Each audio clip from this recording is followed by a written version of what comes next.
So this morning we continue our summer sermon series, I Love to Tell the Story, as we look at some of the classic Bible stories from the Old Testament, those stories that we learned as children, those familiar stories and characters that we know and love, as we look at them through grown-up lenses.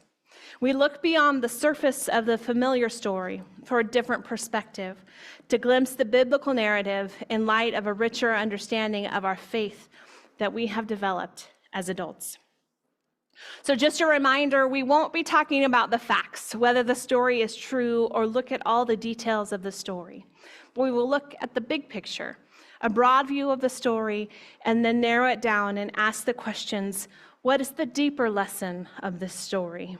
In light of this story, how does God still interact with us today? And how does this story speak to me today? So this morning we look at the story known in the Hebrew Bible as the Akedah. It is the binding of Isaac. Akedah means binding or bound. So as a child, I was taught this is a story of obedience, which is how I just read it in the children's Bible that I read it out of. Abraham listened to what God was asking him to sacrifice and without question obeyed God's request. Isaac obediently went along on this journey with his father, carried the wood for the sacrifice, and allowed himself to be bound and placed on the altar. What a good and obedient boy Isaac was. That was always how I was taught this story. But we should be obedient like Isaac. Allow ourselves to be laid on the altar. But Abraham obeyed God, and it all turned out well. God stopped him and provided a ram for the sacrifice. I want us to look at the story with our grown-up lenses. This is a story of sacrifice, a story of surrender. As we begin to look at the story, I feel we also must go back a bit further and to see God's relationship with Abraham from the beginning. Abraham's story begins in chapter 12. Abram is his name and is his first encounter with God. And God told Abram to leave all that he knew behind and start fresh in a place that God would show him, to leave the familiar and to go out into the unknown. Abram packed up his wife, father-in-law, and his nephew, and he headed out, filled with a promise that he was willing to sacrifice his well-being for, the promise of something better. One night, God took Abram outside and told him to look up. And God made a promise that he would father a great nation, and his descendants would be as numerous as the stars in the sky. So I don't know if you've tried to count the stars in the sky. Sometimes it's easy, but most of the time, there's stars beyond the stars beyond the stars that our eyes can see. It's almost impossible, like counting grains of sand. God said that from Abraham, all nations would be blessed. And the problem, Sarah, Abraham's wife, was barren. And both she and Abraham were well past childbearing years. But we have to remember that nothing is impossible with God. So years later, we once again see Abram a little discouraged, reminding God of the promise that God made, of him being a great nation. And how is that possible without any children? Well, God renewed his promise. You will be great. Your descendants will be like the number of stars in the heavens. So the story continues, chapter 16. Both Abraham and Sarah perceived their inability to make things happen naturally. So they took the opportunity to take the matter into their own hands. They decided to help God fulfill his promise. But that was never God's plan. God intended for them to trust in his promise and exercise faith. Abraham and Sarah waited 25 years from the promise that God made until the promise was fulfilled, before God opened Sarah's womb and their son Isaac was born. God, in his timing, accomplished what seemed impossible for Abraham and Sarah.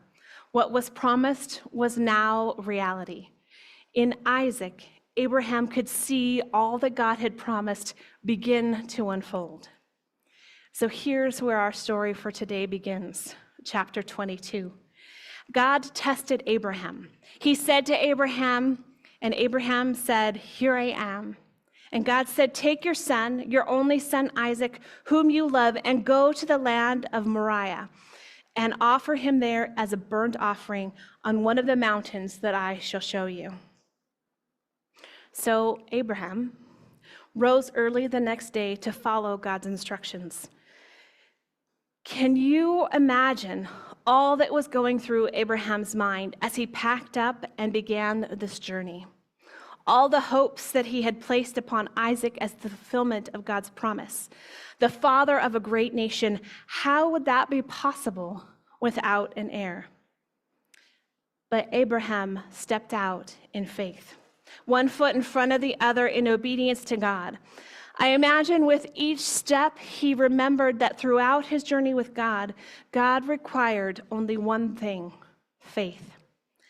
His is a story of sacrifice and surrender.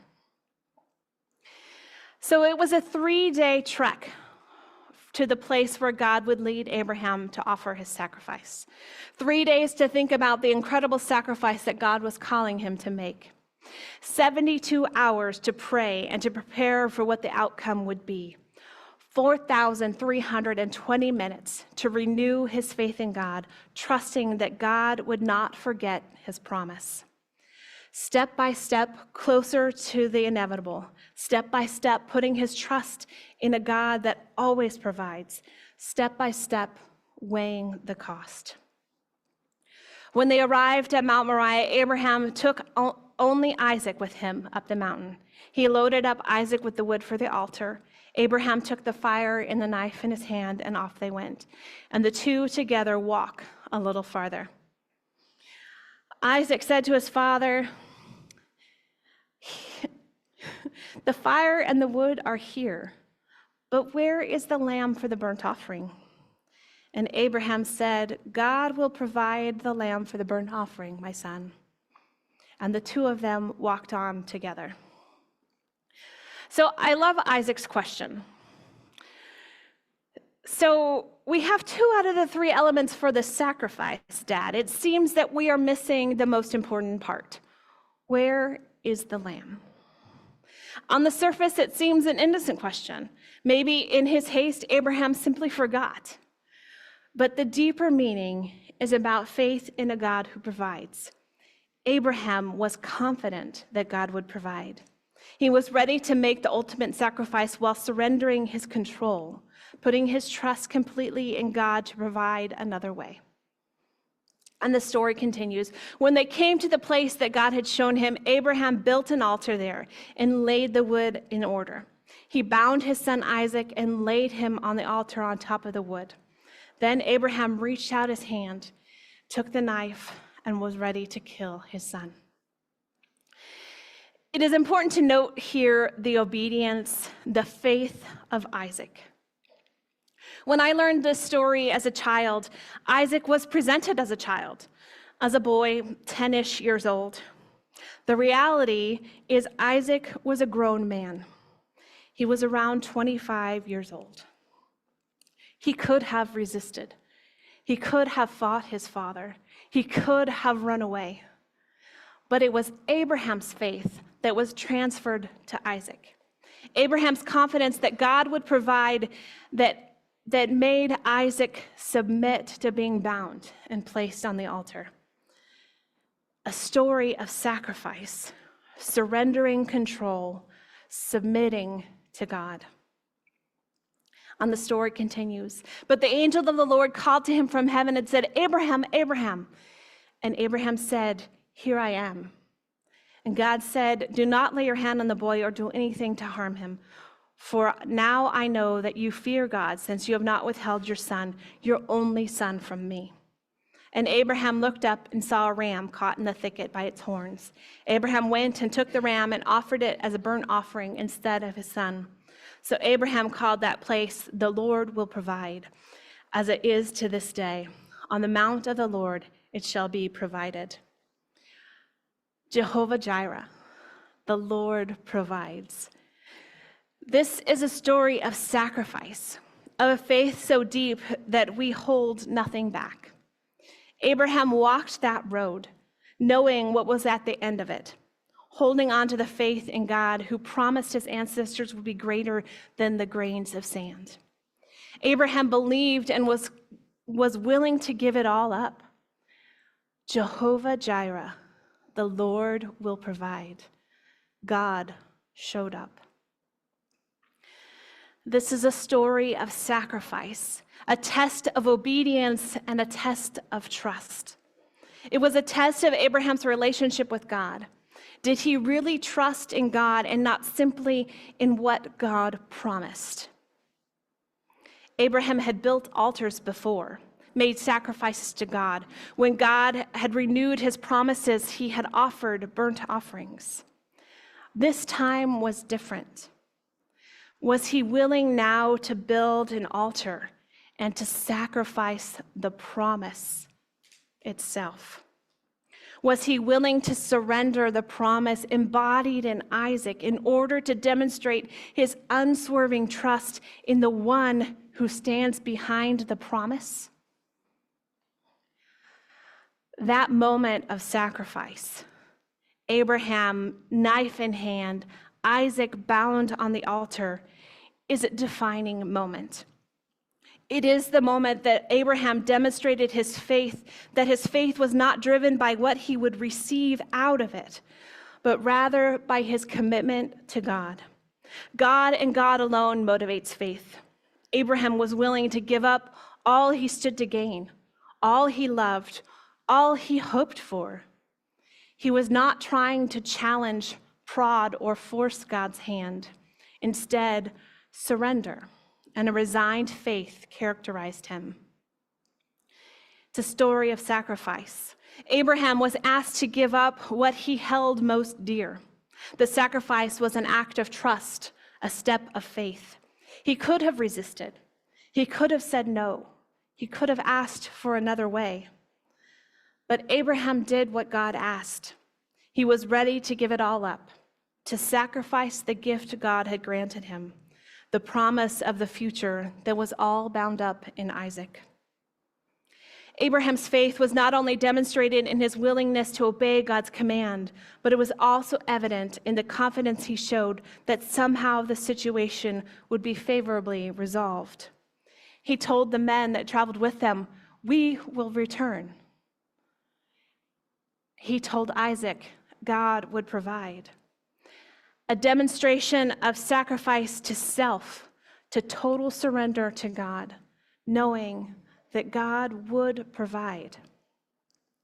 The internal question that Abraham faced, was it the gift or the giver that was greater? Did he trust in the giver to keep the promise, enough to sacrifice the gift? It's a story of sacrifice, a story for us to consider what it might be that we are holding tightly to.